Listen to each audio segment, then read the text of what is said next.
IndiHome, dekatkan pengalaman. Dari Telkomsel.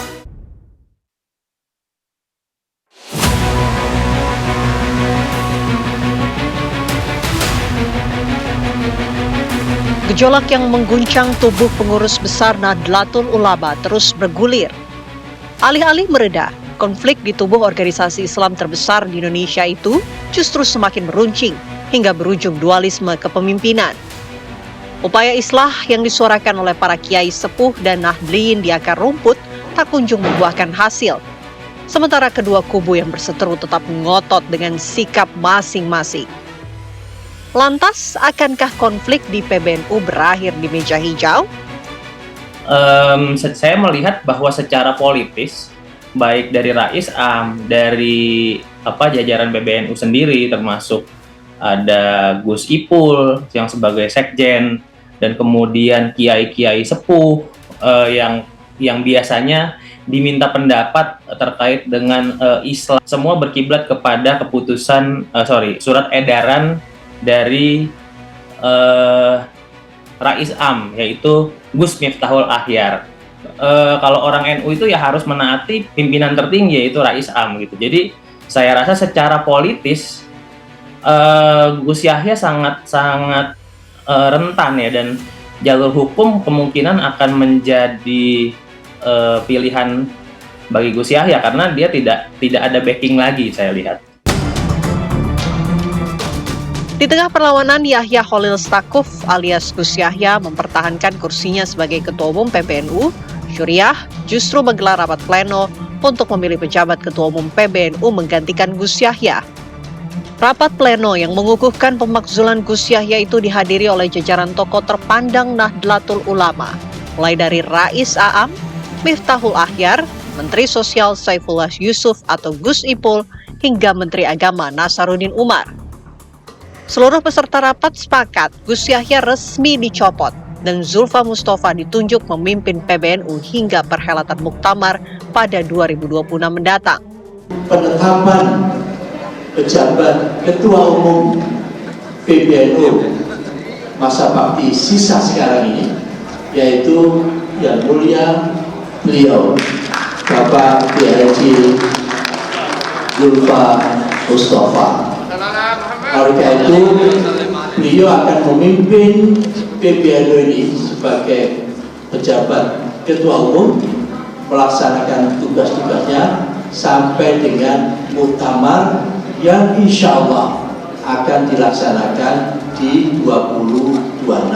Saya tidak ingin menjadi bagian konflik masa lalu, tapi saya ingin menjadi solusi buat Jamiyah ini untuk masa depan. Ya. Oleh karenanya, saya mengajak seluruh pengurus NU, termasuk para kiai, masyayikh atau warga NU kultural, mari kita bersatu kembali di rumah besar kita ini. Karena sudah lama masyarakat warga NU bersedih atas ketidakpastian ini. Saya berharap dengan ditunjuknya saya dalam forum ini sebagai pejabat Ketua Umum, ketidakpastian itu selesai. Meski dilengsarkan terang-terangan, Gus Yahya bergeming, ia tetap memimpin kegiatan PBNU. Dengan didampingi sejumlah pengurus termasuk Ketua PBNU, Ulil Absyar Abdallah, Gus Yahya mengumumkan PBNU meluncurkan program 1 juta keluarga NU peduli bencana, sebuah inisiatif nasional yang mengajak keluarga Nahdliyin untuk berpartisipasi dalam penggalangan dana membantu korban bencana Sumatera. Ia pun menegaskan dirinya masih Ketua Umum PBNU yang sah. Rapat pleno yang menetapkan pejabat umum adalah manuver politik internal yang melawan hukum. Itu kan manuver, seperti saya bilang sejak awal bahwa secara de jure maupun de facto saya masih tetap dalam kedudukan saya sebagai Ketua Umum Tanfidiyah PBNU. Saya masih efektif dalam fungsi saya, termasuk menggerakkan organisasi sampai ke bawah, dan bahwa apapun keinginan orang untuk menghentikan saya tanpa muktamar, tanpa permusyawaratan tertinggi, itu tidak mungkin bisa dieksekusi karena bertentangan dengan ADART dan melawan hukum.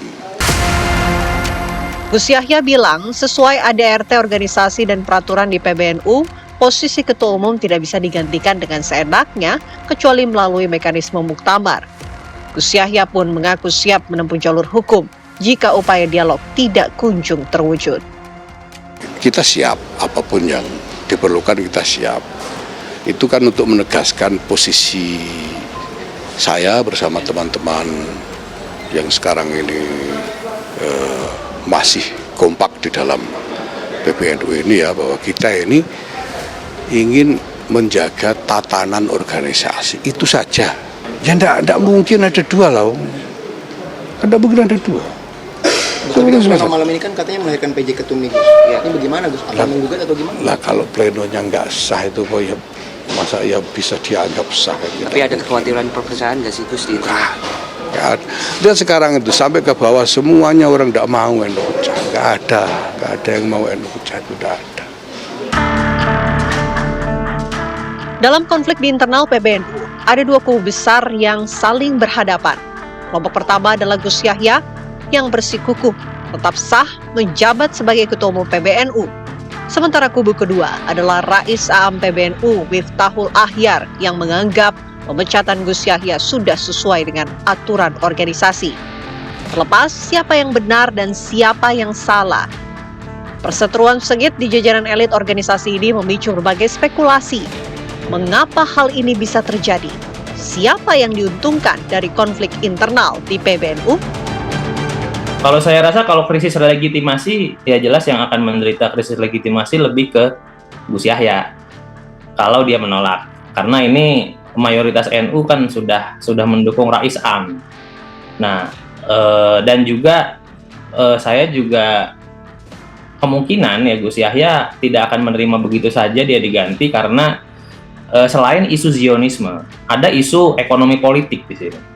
Jadi kita tahu bahwa NU memiliki konsesi tambang batu bara itu 26.000 hektar di Kalimantan Timur.